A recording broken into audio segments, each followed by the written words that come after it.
Sejumlah jurnalis menandatangani deklarasi jurnalis sahabat anak dan perempuan. Deklarasi ini sebagai komitmen dari jurnalis untuk lebih hati-hati dalam membuat berita, utamanya tentang anak dan perempuan yang menjadi korban kekerasan. Penandatanganan deklarasi jurnalis sahabat anak dan perempuan diawali dengan pembacaan deklarasi oleh para jurnalis, baik media cetak, elektronik, dan juga online. Deklarasi ini berisi 4 pernyataan penting, diantaranya pernyataan diri sebagai jurnalis sahabat anak dan perempuan, serta menolak keras berita hoaks, sara, berita kekerasan, dan pelecehan terhadap anak dan perempuan yang dapat merusak masa depan anak.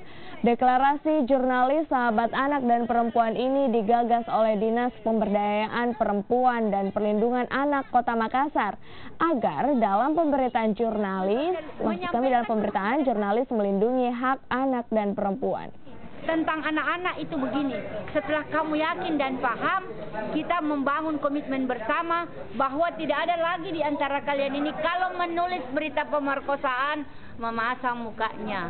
Aslinya salah satunya menyatakan diri sebagai jurnalis sahabat anak, paling tidak mengerti tentang perlindungan anak dan perempuan, dan sebagai jurnalis paling tidak bisa mengkantor berita-berita yang memang memojokkan anak ataupun perempuan. Dan tadi